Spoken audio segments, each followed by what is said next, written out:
Hello friends, तो आज हम डिस्कस करने जा रहे हैं most haunted forest of America, जहां जाना बैन कर रखा है सरकार ने। तो उससे पहले मेरा नाम है मुस्कान और मैं आपका स्वागत करती हूं अपने हॉरर केव्स के। ये स्टोरी डॉक्टर सी क्लॉर्क की है और उनकी वाइफ हैरियट की है। तो जो डॉक्टर क्लॉर्क थे वो एक कैंसर के डॉक्टर थे और हमारी उनकी वाइफ एक प्रोफेसर थी। दोनों ही अच्छा पैसा कमाते थे और बिल्कुल ही बिजी लाइफ थी इनकी। तो ये चाहते थे ना कि ये बिल्कुल ही अलग रहें किसी सुनसान जगह पे जहाँ इन्वायरमेंट और ये हो, बिल्कुल ही इंजॉय करें लाइफ को। तो 1906 में गर्मियों में ये ना अपनी कार उठाते हैं और कनेक्टिकट के में बने हुए लीच फील्ड के जंगलों की तरफ चले जाते हैं। तो जब वो कार चढ़ाते जाते हैं, ऊपर चढ़ाते जाते हैं और वहाँ जाते जाते आपस में बात करते हैं कि हमें मतलब एक घर बनाएंगे, वहाँ बहुत अच्छे से रहेंगे। इस एक्टिव लाइफ से हम बहुत ज़्यादा परेशान हैं और मतलब अब एक आराम भरी ज़िंदगी हम चाहेंगे। तो वहाँ पे वो एक ब्रिज क्रॉस करते हैं और जब वो गाड़ी उनकी ब्रिज क्रॉस करती है तो उनके राइट साइड पर एक रोड दिखाई पड़ती है उन्हें। तो रोड उनके लिए बिल्कुल ही एक नया रास्ता था और वो ऐसे लग रही थी कि बिल्कुल कच्ची पक्की सी है और काफ़ी टाइम से यूज़ में नहीं की गई है, पत्तों से ढकी हुई है और मतलब बिल्कुल ही दूरी सी, जैसे कि अभी उखड़ जाएगी, ऐसी सी सड़क थी। तो कुछ दूर तक तो वो जाते हैं पर उन्हें ये भी समझ में आ रहा था कि ये रास्ता बिल्कुल ही अनयूज्ड है, यहाँ पे कोई यूज़ नहीं करता। पर वो सोचते हैं कि हमें ऐसी तो जगह चाहिए जहाँ पे कोई हो ना। तो वो चले जाते हैं उसी रास्ते पे जाते जाते उनकी कार उस कच्चे रास्ते पे अब चल नहीं सकती थी, इस तरह का ख़राब रास्ता आ गया था। अब उन्होंने गाड़ी से उतरकर पैदल चलना शुरू करा और उस जगह को देखने लगे। वहाँ इतनी शांति थी और उन्हें उस शांति से इतना मन में अच्छा लग रहा था। फिर वो चलते गए उन्होंने एक जंगल क्रॉस किया। जंगल क्रॉस करते ही एक बिल्कुल सपाट एरिया आया, मतलब जहाँ पेड़ पौधों की थोड़ी कमी थी और वहाँ इतनी शांति थी, उन्हें इतना सुकून मिल रहा था कि उस माहौल में वो हमेशा के लिए रहना चाहते थे। वहाँ पे आसपास सब तरह के फलों के पेड़ थे, सेब और मतलब जो भी उनको फल खाने हो उस समय ऐसा लग रहा था बिल्कुल जन्नत में वो लोग आ गए हैं। और वहाँ इतने अच्छे अच्छे फूल थे। उसके बाद वो आगे ना एक उस सपाट जगह को क्रॉस करते ही एक जंगल की तरफ पहुँचते हैं। उस जंगल में जैसे ही वो पैर रखते हैं वहाँ पे चिड़िया, जानवर जितने भी होते हैं ना, उनकी आवाज़ गूंजने लगती है और ऐसा उनको लगता है कि जैसे ये हमारा ना स्वागत कर रहे हैं और मतलब इतनी शांति, उनकी आवाज़ इतनी अच्छी लग रही होती है उन्हें। तो वो वहीं पे रहना की सोच लेते हैं और पूरा एरिया देख लेते हैं कि हम बस यहीं डिसाइड करते हैं, हम यहाँ पे अपना घर बनाएंगे। क्योंकि वहाँ पास में ना पानी की अवेलेबिलिटी भी थी, वहाँ पे एक धारा बह रही थी पानी की। तो उन्हें लगता है रहने के लिए यही तो चाहिए, खाने के लिए पेड़ों में फल हैं और पानी है इस धारा से और शांति तो यहाँ बहुत ही ज़्यादा है और पशु पक्षियों की चहचहाट भी है। तो इससे वो बहुत ही खुश होते हैं और अब तुरंत अपनी गाड़ी में बैठते हैं और वापस आते हैं और अखबार में आते ही ऐड दे देते हैं कि फ़लानी जगह है और हमें ये ख़रीदनी है। तो जो भी इसको मालिक है प्लीज़ हमें कनेक्ट कीजिए, हम इसके लिए अच्छा पैसा देने के लिए तैयार हैं और आप हमें दे दीजिए। तो फिर क्या बोलते हैं, हम वहाँ पे तो ये डिसाइड करते हैं वहाँ पे 1000 एकड़ ज़मीन खरीदने का। तो ये बहुत बड़ी ज़मीन थी इसके लिए, मतलब उन्होंने अपने पूरी एक सोच लिया था कि हमने एक सोसाइटी सी अपनी ही बनानी है। तो फिर 1907 में वो ज़मीन फाइनल ख़रीद लेते हैं अपनी और उसके बाद अपनी ज़मीन देखने वहाँ चेक करने के लिए जाते हैं कि हम अपनी प्रॉपर्टी को अच्छे से चेक कर लें। तो जब वो वहाँ जाते हैं वहाँ देखते हैं एक कई दूर पे ना एक मतलब इतना भी दूर नहीं बट एक घर बने हुए हैं, कई सारे छोटी छोटी झोपड़ियाँ बनी हुई हैं। तो उनको देख के वो सोचते हैं कि यार ये कौन थे, ये यहाँ पे कोई रहता था क्या, अब चलो खाली हो गया है। तो वो सोचते हैं कि चलो हम इनको ना रेनोवेट कर देंगे और जब इनको रेनोवेट करवा लेंगे ना तो फिर ये घूमने का स्पॉट बन जाएगा, लोग यहाँ पे आके घूमा करेंगे। वैसे एक बात है, ये लोग सोसाइटी में भी तो रह ही रहे थे, अब इनको यहाँ भी लोग चाहिए। मतलब पहले ये लोगों से बचने के लिए यहाँ उस हेक्टिक लाइफ से यहाँ आए, अब ये अपना टूरिज्म सेंटर खोल देंगे तो क्या ये बिजी नहीं रहेंगे? बट दिमाग का कीड़ा है, क्या करें। और जब उन झोपड़ियों को वो और अच्छे से देखते हैं तो उन्हें लगता है कि ये ना शतकों से ये झोपड़ियाँ ना खाली पड़ी हैं और इनकी ना लकड़ियाँ भी सड़ गई हैं। फिर वो ना अपनी गाड़ी में बैठते हैं, अपनी मार्किंग्स मतलब बनाने के बाद, अपनी ज़मीन को मार्क करने के बाद गाड़ी में बैठते हैं और वापस आते हैं और फिर से अखबार में ऐड देते हैं कि कोई भी बिल्डर हमारा काम करे, वहाँ चल के हमें मतलब काम करवाना है, हम अच्छा पैसा देंगे, हमारे यहाँ काम कीजिए। तो वो उसके बाद कोई भी बिल्डर उनसे उनका घर बनाने के लिए तैयार नहीं होता वहाँ पे उस एरिया में। तो वो सोचते हैं कि या तो ये पागल हो रखे हैं सब, इनको काम करना नहीं है, इनको पैसे नहीं कमाने, या तो फिर एक छोटे से घर को बनाने के लिए ये सोचते हैं कि हम वहाँ कौन इतना सामान लाद के जाएगा, कौन जाएगा। पर इसके बड़े पीछे कुछ और था। पर वो सोचते हैं, फिर इसके बाद डॉक्टर साहब कहते हैं कि नहीं नहीं, क्या ज़रूरत है, हमें भगवान ने 2 हाथ पैर दिए हैं, हम अपना घर खुद ही रेनोवेट कर लेंगे। तो हर वीकेंड ना ये क्या करते हैं, दोनों हस्बैंड वाइफ थोड़ा थोड़ा सामान ले लेके ना वहाँ जाते हैं, अपना सामान सेट करते हैं, घर बनाते हैं, थोड़ा थोड़ा सामान लेके हर वीकेंड ये बनाते रहते हैं धीरे धीरे। तो ऐसा करके उनका घर बन चुका था और अब वो वहाँ ना 1 महीना 2 महीना इतना एंजॉय कर रहे थे कि वो वहीं रहने लग जाते हैं। और उनका घर बना था 2 मंजिल का। देखो डॉक्टर साहब ने तो घर भी बना लिया, ये तो इंजीनियर होने चाहिए यार। अब इन्होंने 2 मंजिल का घर बना लिया और उसके बाद ये अपने वहाँ पे धारा के पास बैठ के एक पूल भी बना चुके थे जहाँ पे वो इंजॉय करते थे। और ऐसा करते करते उन्हें 1-2 महीने अपना वहीं पे बीत जाते थे, इनको पता ही नहीं चलता था कि हमें अपने वहाँ भी जाना है, काम भी है। पर एक दिन क्या हुआ, डॉक्टर साहब को याद आया कि हमारे एक क्रिटिकल पेशेंट की आज डेट दे रखी थी मैंने, उसको मुझे चेक करने जाना है क्योंकि ये कैंसर पेशेंट थे, तो इनको मतलब ठीक करना इनकी जिम्मेदारी है और ये अपने काम से पीछे नहीं हटना चाहते थे। तो ये बोलते हैं चलो चलो, वाइफ को भी बोलते हैं कि तुम यहाँ अकेली क्या करोगी, चलो मेरे साथ। तो वाइफ कहती है नहीं यार मुझे बहुत मज़ा आ रहा है, मैं यहीं रहूँगी। काफ़ी बोलने के बाद भी वो कहती है नहीं नहीं, मैं सेफ़ हूँ, ये अपना ही तो घर है, कौन आता है यहाँ पे, कोई आता भी नहीं है, क्या दिक्कत है, मैं यहीं हूँ। तो फिर उसका हस्बैंड सोचता है कि चलो भाई इतना जिद करिए, रहने देता हूँ, यहीं रहेगी, छोड़ देते हैं। फिर उसके बाद क्या होता है कि वो चले जाते हैं, पर दोनों में प्यार तो बहुत था, तो वो स्टेशन तक उसे छोड़ने जाती हैं, क्योंकि इस बार वो कार से नहीं ट्रेन से आए हुए थे।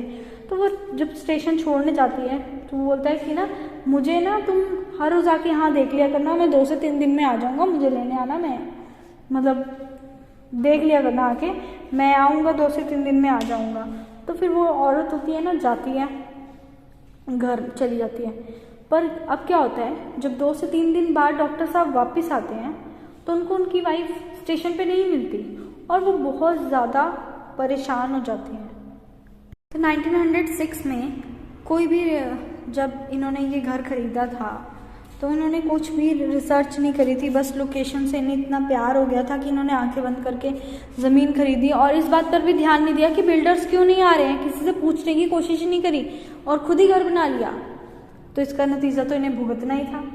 और इसका राज था इसके पास्ट में, वो ये था कि ये जंगल पहले एक शहर हुआ करता था, पर आज की डेट में ये एक श्रापित जगह थी जिसमें सरकार ने भी बैन लगा रखा था और बिल्डर्स भी यहाँ काम करना नहीं चाहते थे, क्योंकि वो उन सबको नॉलेज थी इस बारे में और लगभग पूरे उस एरिया को नॉलेज थी। बट ये दोनों लोग पता नहीं कहाँ सो रहे थे और इतना मतलब ये भी नहीं कि बिल्कुल ही अनपढ़ से लोग हों, बट इन्हें इस बारे में बिल्कुल ही नॉलेज नहीं थी और इन्होंने ये घर खरीद लिया, मतलब ज़मीन खरीद ली और अपने लिए मौत को न्योता दे दिया।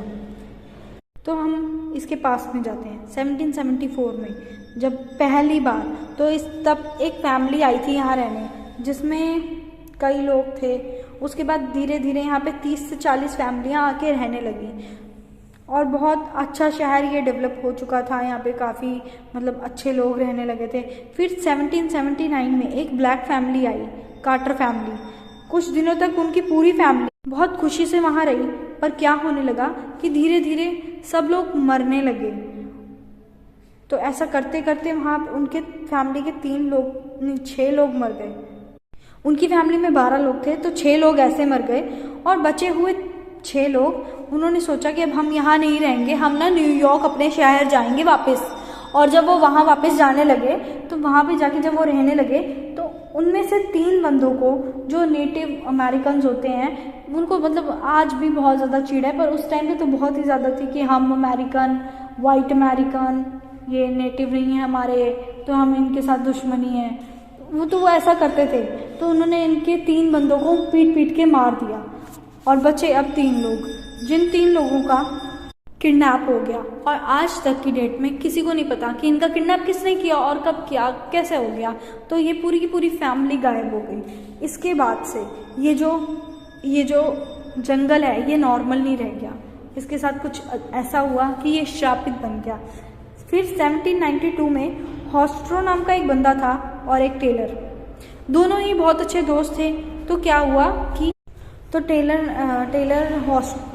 के घर में हॉस्ट्रो खाना खाने आया और उसके बाद खाना खाते खाते अचानक से उसका कुछ अटका और वो खाते खाते ही मतलब ठीक हो गया था, बट खाते खाते ही मर गया। जब ऐसा देखा तो टेलर ने फिर बाहर अपने घर के देखा और उसके बाद उसने लोगों को ऐसा बताना शुरू किया कि मेरा फ्रेंड मरा नहीं, उसे मारा गया है, मेरे घर के आसपास कई सारे क्रिएचर्स थे, अजीब अजीब शक्तियाँ थी वहाँ, मुझे कोई मतलब मेरी बात पे भरोसा नहीं करा। टेलर ना पूरे शहर में यही बताता रहता था और उसका मेंटल इम्बैलेंस मतलब लोगों को लगने लग गया था कि ये पागल हो गया है। फिर ऐसी उसकी कंडीशन हो गई थी तो उसने शहर से अपनी बेटी को बुलवाया कि वो उसकी मतलब हेल्प करेगी, सेवा करेगी, क्योंकि उसकी तबीयत बहुत ज़्यादा ख़राब होती जा रही थी दिन बर दिन। उसके बाद उसकी बेटी ने उसकी सेवा करनी शुरू करी, पर ताज्जुब की बात तो ये थी कि उसकी बेटी जितनी उसकी सेवा कर रही थी उसकी तबीयत दिन बर दिन खराब होती जा रही थी। और आखिरकार वो यही बोलते बोलते मर गया कि कोई क्रिएचर्स हैं मैंने देखे हैं और जिनके पास अजीब सी शक्तियाँ हैं, उन्होंने ही सब कुछ गड़बड़ किया है, उनकी वजह से ही मरे हैं सब लोग। तो ऐसा देखते ही क्या हुआ, उसके बाद तो पहले तो किसी ने भरोसा नहीं किया। फिर उसके बाद उसके जैसे ही उसकी डेथ हुई उसके पड़ोसी एबल की भी सेम कंडीशन हो गई, वो भी पागल हो गया। वो भी लोगों को बोलने लगा कि भाई यहाँ मैंने किसी को देखा है, यहाँ पे कोई अलग से क्रिएचर्स हैं या कोई काले हैं, पर उसकी बात पे भी कोई भरोसा नहीं कर रहा था। फिर थोड़े टाइम बाद उसकी भी डेथ हो गई। धीरे धीरे पूरे गांव में ऐसा ही होने लगा, एक मरता फिर दूसरे को यही सेम कंडीशन, फिर दूसरे को सेम कंडीशन, ऐसा करते करते पूरा गांव धीरे धीरे कोई मर गया या कोई भाग गए इस कंडीशन से डर के। और जो बचे कुचे लोग थे 1812 में यहाँ एक ऐसी महामारी फैली कि कोई भी बचा नहीं। फिर 1900 के दशक में यहाँ पे अब सबको लगने लगा था कि यहाँ रहना सेफ नहीं है, यहाँ रहेंगे तो मतलब अब हमने मरना ही है। फिर ब्रूफिन फैमिली आई एक, जिसमें कि हस्बैंड वाइफ थे। तो वाइफ को कैंसर था जिसका कोई इलाज नहीं था और उनके दो बच्चे थे, 2 लड़के 2 लड़कियाँ। और क्या हुआ, अचानक से एक दिन उनकी मतलब जो वाइफ थी वो मर गई। फिर बाप एक दिन अपने काम पे गया हुआ था, पीछे से ना पुलिस आई, कहती फिलहाल तुम्हारे इन बच्चों ने चोरी करी और उनको अरेस्ट करके ले गई। गांव वालों ने मतलब जो बाहर जैसे हम गांव से उस जंगल से निकलने के बाद लोगों ने बोला कि तुम्हारे जब वो पूछने गया तो लोगों ने बोला कि तुम्हारे बच्चों को तो पुलिस लेके गई थी, अब पता नहीं। पर पुलिस स्टेशन भी गया वो, पर उसको कोई नहीं मिला। उसके बाद उसको अपने बच्चे नहीं मिले। फिर उसके बाद दौड़ता वो जब थक हार के अपने घर की तरफ गया उस जंगल में, तो जब वो वहाँ देखा उसके घुसने से पहले उसके घर में अचानक से ही नीचे की तरफ से आग लगने लगी। उसने उस आग को देखा और उसके बाद उसने वहाँ पे कुछ ऐसा देखा कि वो बस वहाँ से पागलों की तरह चिल्लाता हुआ भागता गया। और उसको मतलब लोगों ने भागते हुए तो ज़रूर देखा, पर उसकी कोई खोज खबर नहीं मिली कि वो आखिर बंदा गया कहाँ। और इस इंसिडेंट के बाद में गवर्नमेंट ने इस एरिया को बैन कर दिया और हॉन्टेड घोषित कर दिया कि यहाँ पे कोई नहीं जाएगा। पर पता नहीं क्यों और कैसे इन लोगों को वो बैनर्स भी नहीं दिखे और ये हस्बैंड वाइफ डॉक्टर क्लर्क और अपनी हैरियट दोनों वहाँ घर लेने पहुँच गए थे। अब 36 घंटे के बाद जब ये डॉक्टर हैरियट वापस आए और इन्होंने देखा कि यार मेरी बूढ़ी वाइफ है, वो बेचारी कहाँ जाएगी और कैसे जाएगी, तो ये फटाफट अपने घर की तरफ की ओर बढ़े। तो जब ये वहाँ उस जंगल में इन्होंने कदम रखा तो वो जंगल जहाँ चिड़ियों की आवाज़ों से और इन्वायरमेंट से लगता था कि ये हमारा स्वागत कर रहे हैं, आज वो जंगल इनको काटने को दौड़ रहा था। और वो जंगल इन्हें बिल्कुल मतलब कानों में चुभने वाली आवाज़ें पैदा कर रहा था और इनका मन बहुत घबरा रहा था। फिर भी वो धीरे धीरे हिम्मत करके अपनी प्यारी सी बीवी के लिए उस जंगल के अंदर अपने घर तक पहुँचे। पर जैसे ही वो अपने घर की तरफ पैर रखा उन्होंने, तो वहाँ पे उस आवाज़ तो बंद हो गई, पर वहाँ एक पी पी करके ना हाई वोल्टेज आवाज़ निकल रही थी, जो कि ऐसा लग रहा था कि कोई मुंह से नहीं निकाल सकता, पर वहाँ ही उसी घर से आ रही थी। और अपनी बीवी के ढूंढने के चक्कर में वो उसके अंदर घुस गए, और अंदर घुसते शोर तो चिड़ियों का और उनका बंद हो गया था, पर वो बीप की आवाज़ इतनी ज़्यादा हो रही थी कि उनको कानों में चुभ रही थी। उसके बाद जब वो अंदर गए तो उन्हें महसूस हुआ कि ये कोई इंसान नहीं, कोई जानवर ही है जिसने ऐसे मतलब आवाज़ें निकाल रहा है, पर ये क्या है, और मुंह से नहीं, ऐसा लगता है कोई स्पीकर्स लगे हुए हैं कई सारे। फिर ऐसा आवाज़ को सुनते ही उन्होंने जब अंदर गए, उनको अपनी वाइफ नहीं दिखी, फिर वो ऊपर वाले फ्लोर में गए, सारे गेट खुले हुए थे, खोलते खोलते जब वो अंदर गए तो उन्होंने देखा कि कोने में उनकी वाइफ ही है जो बैठ के ये आवाज़ निकाल रही है। उसकी आंखें बहुत बड़ी बड़ी हो गई हैं, उसका मुंह नॉर्मल से ज़्यादा खुल चुका है। तो उसको ये देखते ही बहुत तेज़ी से वो डर गए और बंद करके गेटों को मुंह पे उनके मारते हुए भागे इतनी ज़ोर से। और जब भागते भागते वो फिर गए वहाँ से निकल के पुलिस स्टेशन गए। पुलिस वालों की मदद से उन्होंने अपनी वाइफ को वहाँ से निकाला।